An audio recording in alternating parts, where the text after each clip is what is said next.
शेतकरी मित्रांनो, सुरुवातीलाच बातमी येत आहे राज्यातील अवकाळी पावसासंदर्भात। उद्या 26 मे 2024 रविवार उद्याच्या दरम्यान राज्यात पावसाचा जोर वाढणार आहे। महाराष्ट्रातील काही भागांमध्ये वादळी वाऱ्यासह आणि विजांच्या कडकडाटासह मोठा जोरदार स्वरूपाचा पाऊस उद्या होईल असा अंदाज आहे। तर जाणून घेऊया सविस्तर माहिती, पण त्यापूर्वी आपल्या चॅनलवर नवीन असाल तर चॅनलला सबस्क्राइब करा। तर मित्रांनो, आपण या ठिकाणी पाहू शकता उद्याच्या दरम्यान भारताच्या भुवनेश्वर, ढाका, धनाबाद आणि विशाखापट्टणमच्या ठिकाणी चक्रीवादळ धडकलेले आपल्याला पाहायला मिळत आहे।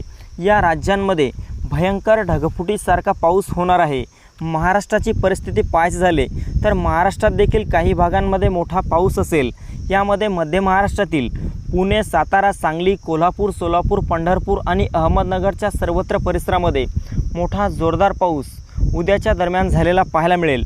तसेच कोकणाच्या मुंबई, ठाणे, पालघर, रत्नागिरी, रायगड, सिंधुदुर्ग, राजापूर, सावंतवाडीच्या परिसरात देखील मोठा विजांच्या कडकडाटासह पाऊस आपल्याला उद्याच्या दरम्यान झालेला पाहायला मिळेल। तसेच इकडे मराठवाड्यात पहिलेचता छत्रपती संभाजीनगर, जालना, हिंगोली, परभणी, नांदेड, बीड, लातूर, धाराशिव आणि उत्तर महाराष्ट्रातील नाशिक, मालेगाव, नंदुरबार, धुळे, जळगाव, चाळीसगाव, मनमाडच्या परिसरात देखील उद्या दुपारनंतर आणि रात्रीपर्यंत ढगाळ वातावरणासह हलका ते मध्यम स्वरूपाचा पाऊस झालेला पाहायला मिळेल। विदर्भातील बहुतांश भागांमध्ये उद्या दुपारनंतर ढगाळ वातावरण निर्माण होईल, तर दुपारपर्यंत तापमानात मोठी वाढ झालेली पाहायला मिळेल। मात्र उद्या रात्रीपर्यंत विदर्भात देखील काही भागांमध्ये तुरळक ठिकाणी हलक्या सरी झालेल्या पाहायला मिळू शकतात। सर्वाधिक पावसाचा जोर मात्र आपल्याला मध्य महाराष्ट्र आणि कोकण पट्ट्यातील काही भागांमध्ये पाहायला मिळू शकतो। तर मित्रांनो, ही होती हवामानाची छोटीशी अपडेट। आपल्याबरोबरच इतरांना पण शेअर करा।